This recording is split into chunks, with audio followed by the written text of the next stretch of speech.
Welcome to the Sourcing Hero podcast, produced by Una, a group purchasing organization that empowers sourcing heroes, and Art of Procurement, the world's largest procurement podcast network. I'm your host, Kelly Barner. The goal of the Sourcing Hero podcast is to capture the epic stories of people who are rising up and beating the odds to create exceptional value within procurement, directly from those heroes themselves. Today, my guest here on the Sourcing Hero podcast is Ryan Christensen. Ryan is a professional hypnotist specializing in peak mental focus and performance. After 23 years of experience in the intelligence community, he has now worked with hundreds of high achievers and neurodivergent professionals to radically transform their mindset and shift their subconscious beliefs towards inevitable success.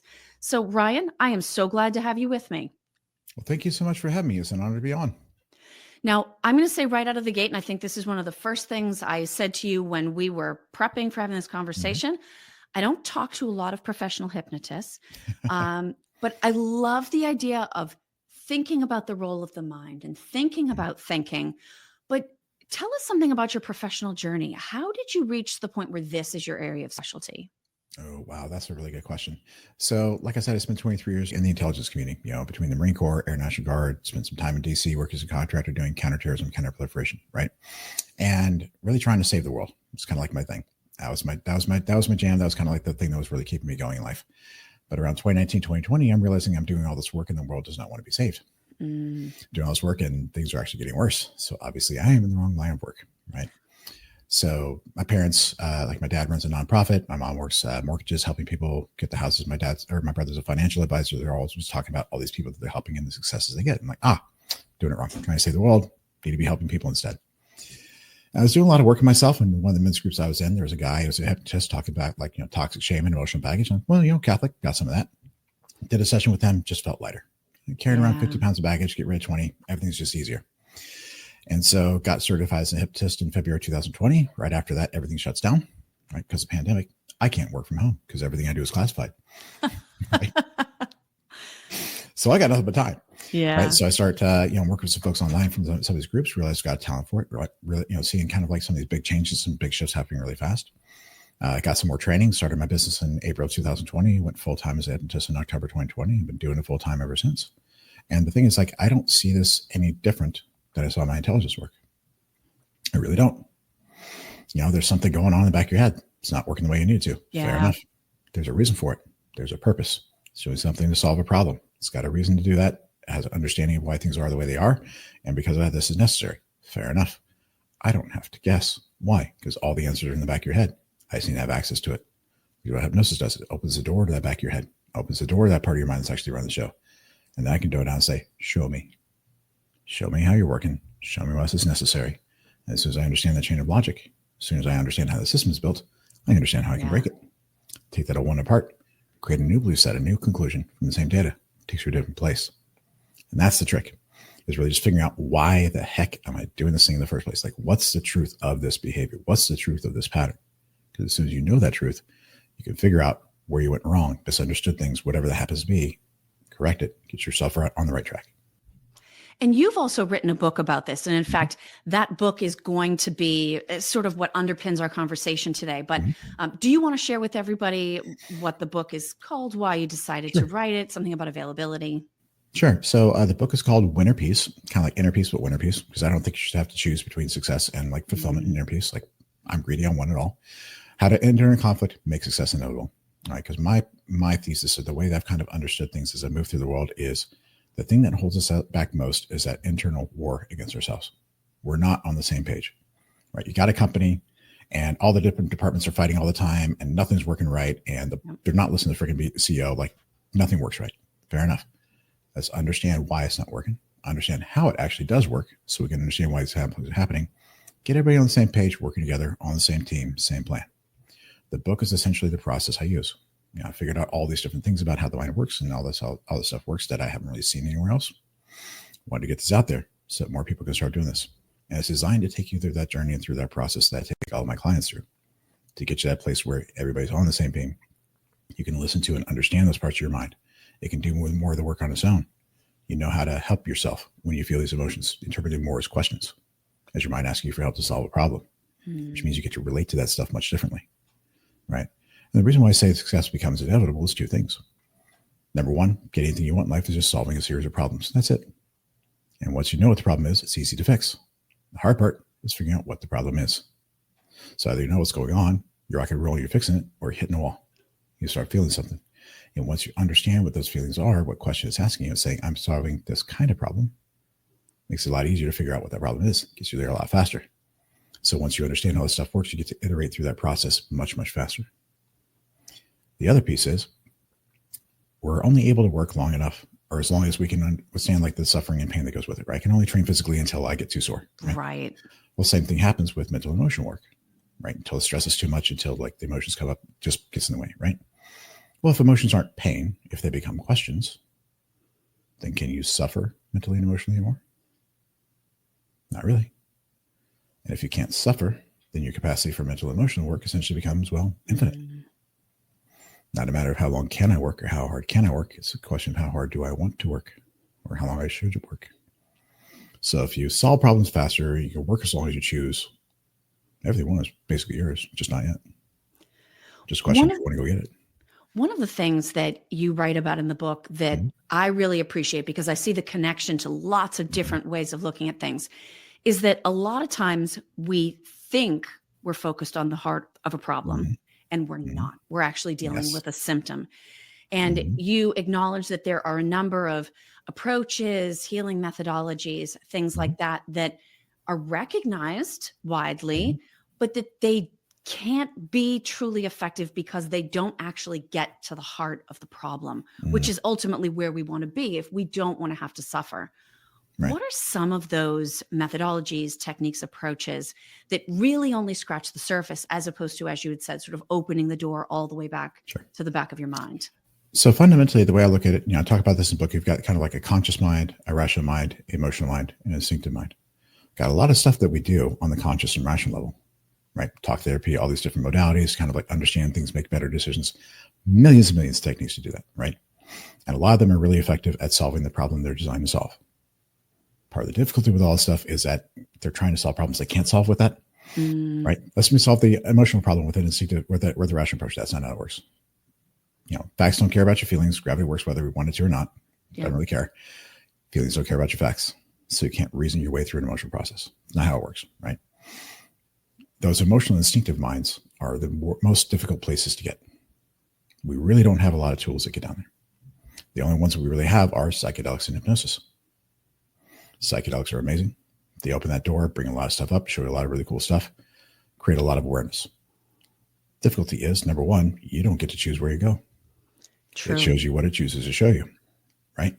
Number two, you're on a ride you don't control, which means there's limited space to do actual work to fix things down there, right?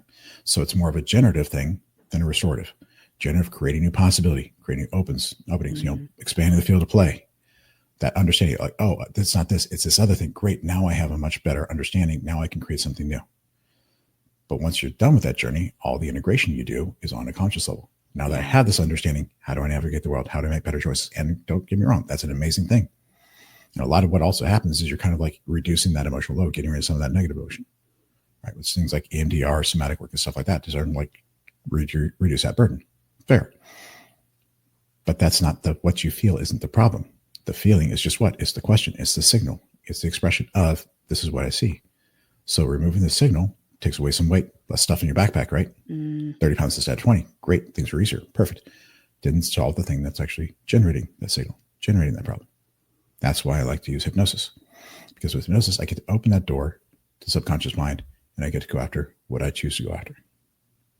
Target the thing I want to go look for. Go after the thing that I know needs to be fixed. And stay down there until it's fixed, right? And that is why I think that this is kind of like the final piece of the puzzle. Sure. A lot of these tools are like getting you different stages of the process. Like if you're all up in your trauma and everything else, great. You need to go to a trauma therapist, deal with that in that way. Perfect. So maybe you do the MDMA or psychedelics. This is psychotherapy to get you further. Great. Do some psychedelic stuff to really kind of open up that door, get a lot of awareness. Great.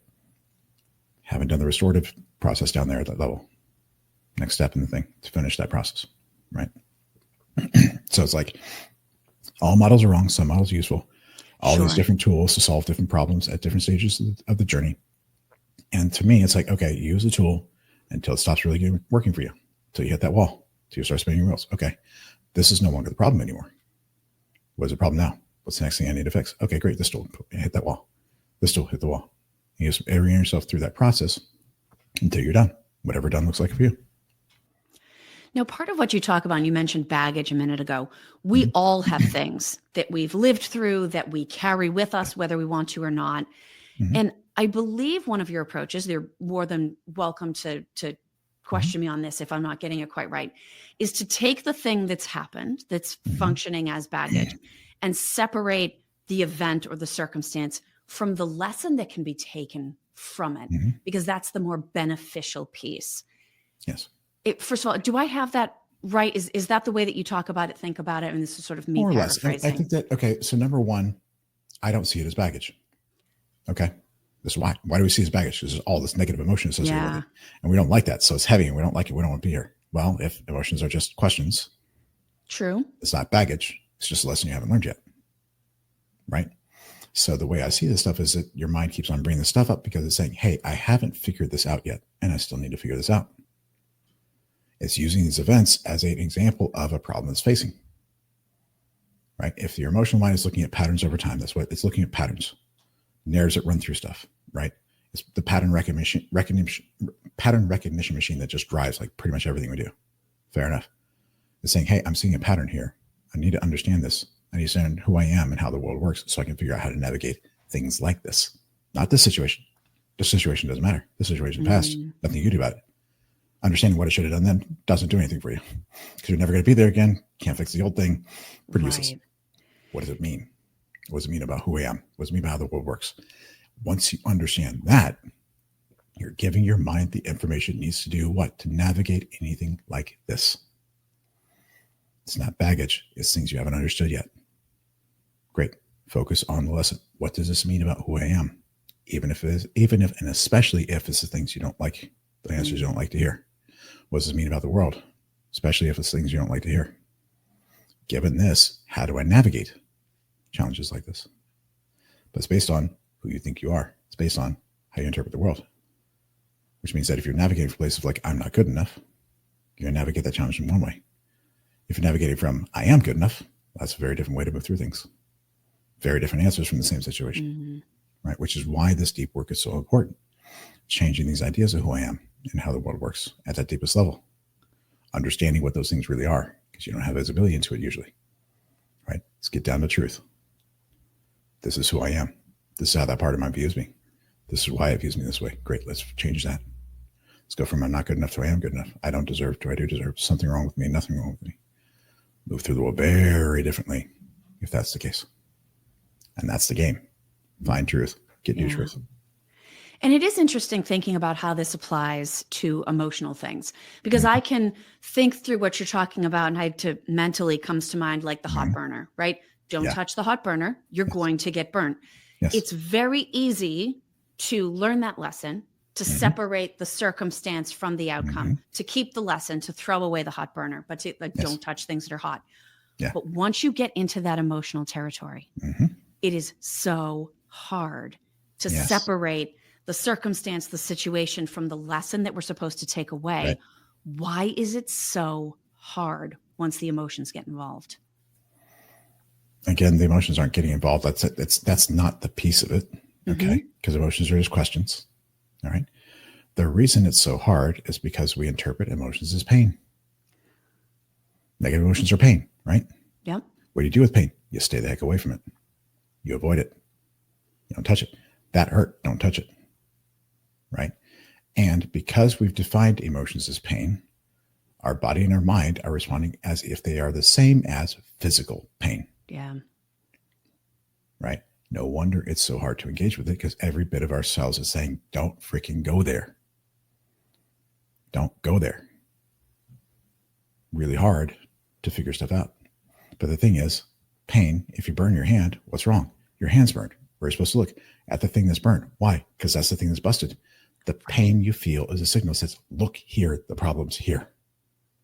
So pain is actually saying, look here. Pain points the way to the problem. But that's only something you can do if you're willing to look at the pain. And the reason this stuff is so hard is because the pain is pointing at stuff in us and about us that we are praying to God ain't true. Yeah. And so in order to follow that pain where it goes, you have to accept that those things are actually true. Even if, and especially if you've been trying to prove it wrong your entire life. That takes a heck of a lot of strength. That takes a heck of a lot of humility to be able to do that. But the thing is, even if you don't think it's true, even if you wish it wasn't true, and if you're trying to prove it wrong your entire life, this part of your mind is still operating as if it's true. So it's still true here. And the most important, the thing that just like unlocked a lot of stuff for me is that your rational mind is worried about individual incidents, individual problems, individual traumas, individual issues. Your emotional mind is looking at patterns over time. Right. Trees, forest. Different perspectives on the same situation. And your mind is looking at things through both lenses simultaneously. It's actually looking at it in sequence. The pattern matching machine works faster. So it reaches its conclusion first. I'm not good enough. Oh, shoot, I got to prove it wrong. See how that works? Yeah, absolutely. Cool. I've proven this wrong. I've chopped down this tree. I'm still in the middle of a forest. Yeah. Right? And so the trick is to recognize that both of these things are 100% true and correct at all times. Right. Even if, especially if they're different answers, because you're looking at things from different lenses, different perspectives, different tools. The trick is when there's that incongruity, when things don't agree, great. Why? Both answers are true. Both answers are correct. I don't understand how this matches this. Start looking. What am I missing? What am I missing? Allow this to be true long enough to figure out why it's true. And once you understand the chain of reasoning that gets you here, then you can do something about it. Then you can change this. But it requires the bravery and the humility to face the things you hate, face the things you don't like, face the things you wish weren't true, and allow them to be true long enough to figure out why they're true. Now, when you talk about facing those things, I love the fact that you talk about courage and bravery, because I think those are the perfect words for what we're talking about. What are some of the common, I'm trying to choose my words carefully because I want to stay in the spirit of what we've talked about. Courage and bravery take different forms from different people based on different emotional situations.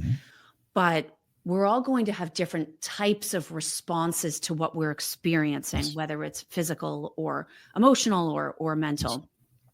I am sure some of those responses are more effective than others. Is there anything you can share about how we learn to respond, especially in the emotional realm, where either what's common, but maybe not helpful, or what's less common, something we can get to over time if we invest in getting better at dealing with some of that discomfort? Sure. So number one, all of them are equally effective.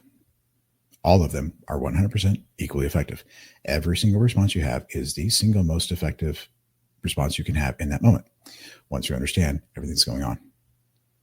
Part of the difficulty is we identify with consciousness and rationality, especially here in the West. You've got the subconscious mind that's this black box, mysterious space that's just throwing stuff at you that you don't like. So we tend to not identify with this because it's not what we like. But the thing is, you are all of that, probably more. Your consciousness, rational mind, emotional mind, instinctive mind, you're your neurochemistry, your physical body. Start getting spiritually talk about like emotional bodies and souls and all this other stuff. You are all of that combined and probably more. So part of this is an issue of perspective. You're viewing it from this lens and judging things from this lens, and therefore not taking into account this broader view and all these other needs that are needing to get met. The difficulty with a lot of stuff is not understanding how the totality of you, what it wants, what it needs. Because if you're not getting what you want, you're getting what you need on a deeper level. Step one. Step two is to recognize that the biggest thing that our minds are protecting us from is that emotional pain, because it is the biggest threat to our life. The reason why is if you're in too much pain, you don't want to live anymore. Drugs, alcohol abuse, suicide. Yeah. Over 300,000 people died in the United States in 2023. Over 300,000 people died because of how they felt. Emotions kill. You're defining them as pain. Because if it's pain, you're too much pain, you die. So your mind is always protecting you from emotional pain. The threat that's protecting you from can be very different. If you're one of these high power succeeders where you like got that Batman origin story, you got that thing that you're going for, and you're just like rocking and rolling, what are you doing? You're running from the pain of that origin story. Right?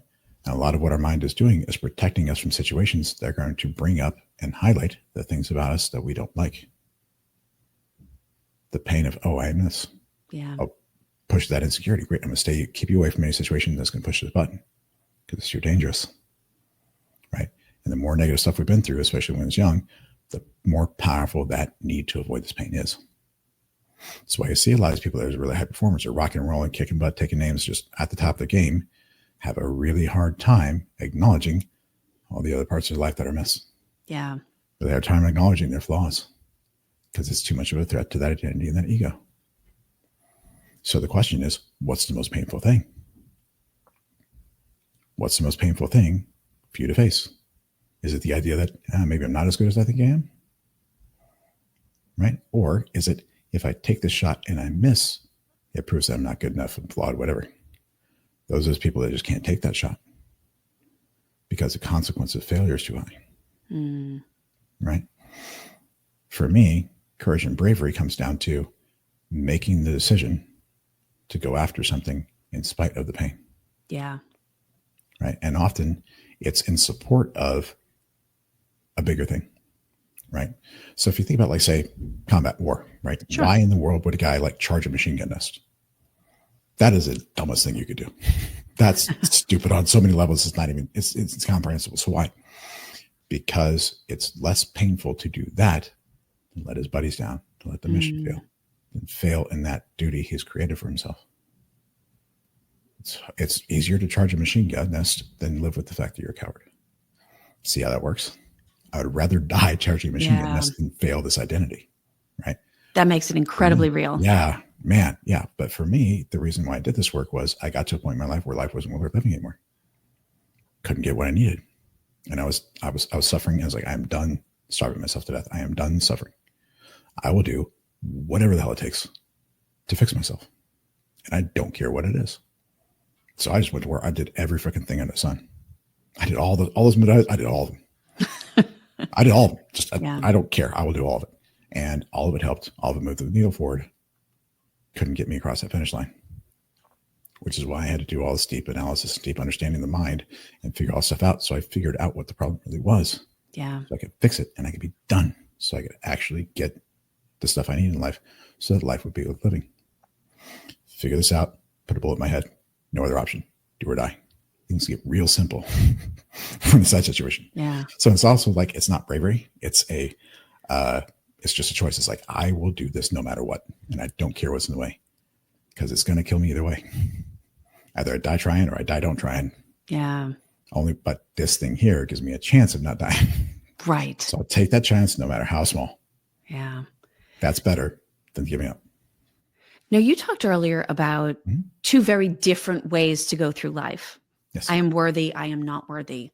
I am in a good place. I am in a bad place. All these polar opposites, and they change how we process what we see, how we process what we experience, how we respond to things. Yes. Near the end of the book, you have a really interesting section about changing the question.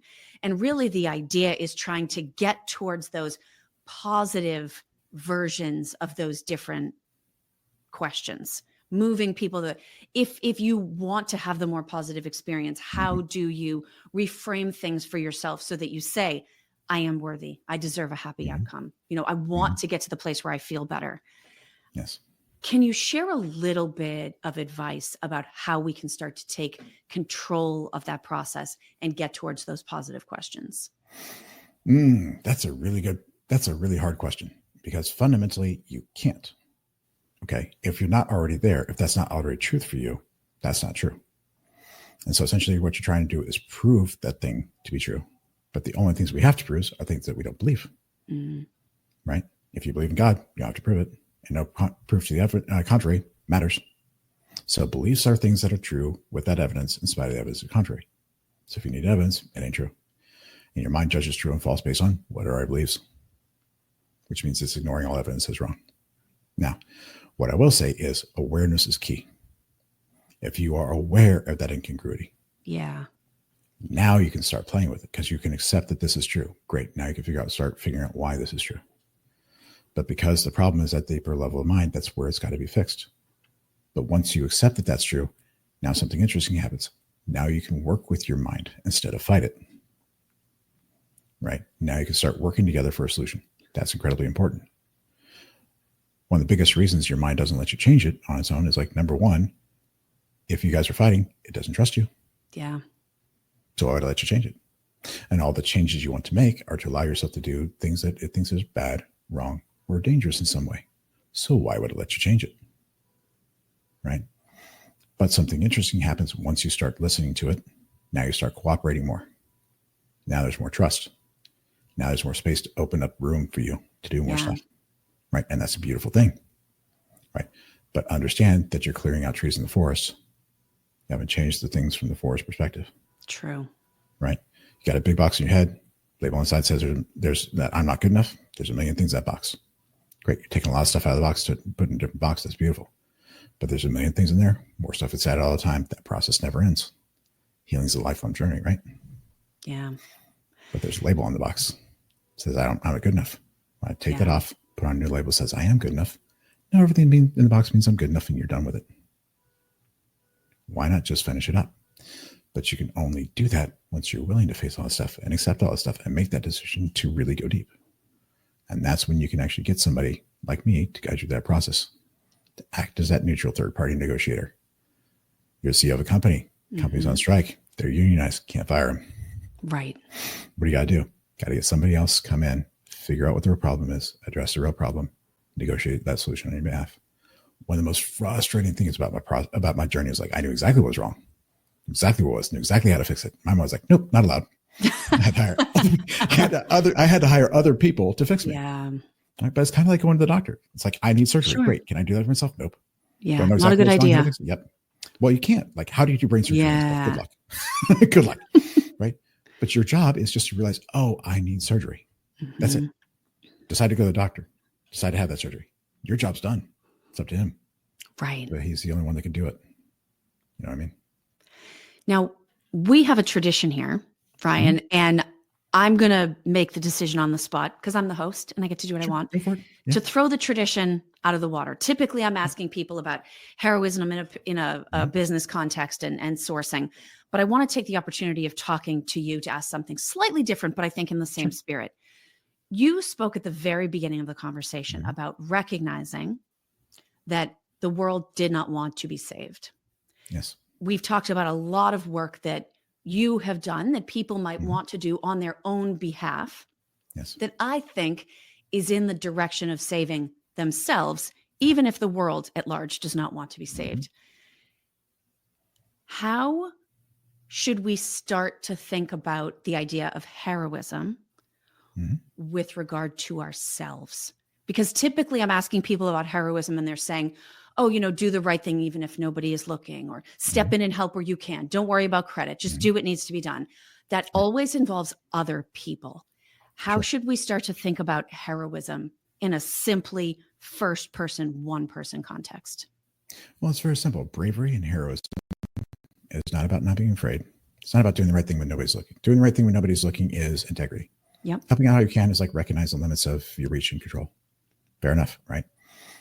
Heroism and bravery is being absolutely freaking terrified and doing it anyway. Yeah.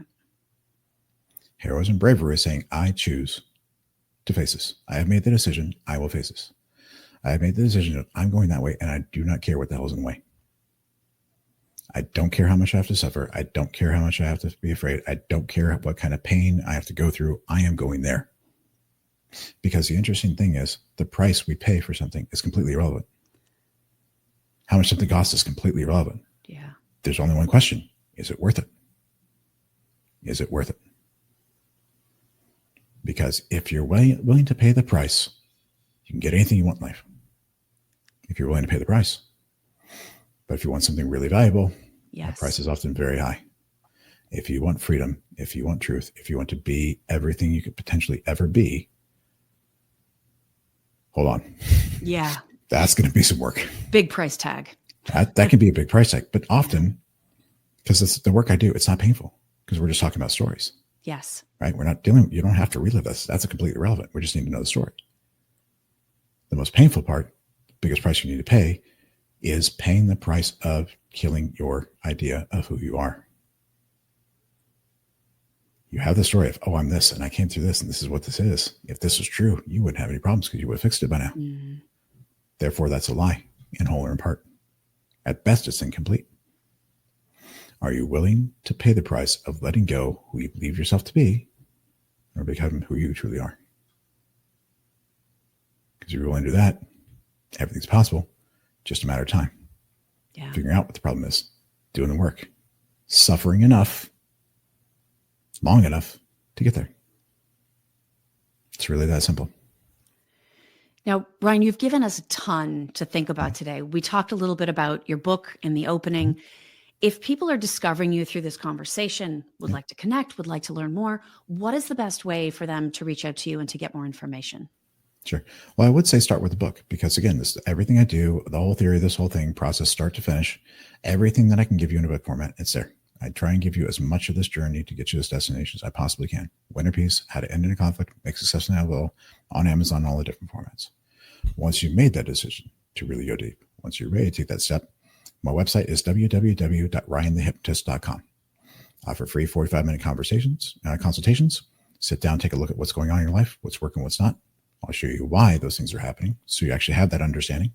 And then we'll talk about how to get you to that place where you're actually free. And ultimately what I do is I deliver a set of beliefs that essentially go like this. There's nothing wrong with me. There never was. There's nothing to heal, and there never was. Because emotions aren't pain. They don't come from wounds. Check. I'm good enough as I am to deserve whatever I choose, and I don't have to prove it to anybody, not even myself. And that is an incredibly powerful place to move from. Thank you for listening to this episode of the Sourcing Hero podcast. Join us again next time for more true stories of sourcing and business heroism performed by your colleagues and peers. Look for the Sourcing Hero wherever you get your podcasts, and don't forget to subscribe. Finally, don't forget, sourcing heroism is taking place all around us every day. Keep your eyes open and you're bound to see it. Until next time, I'm your host, Kelly Barner. Stay well and always remember that you can be a hero too.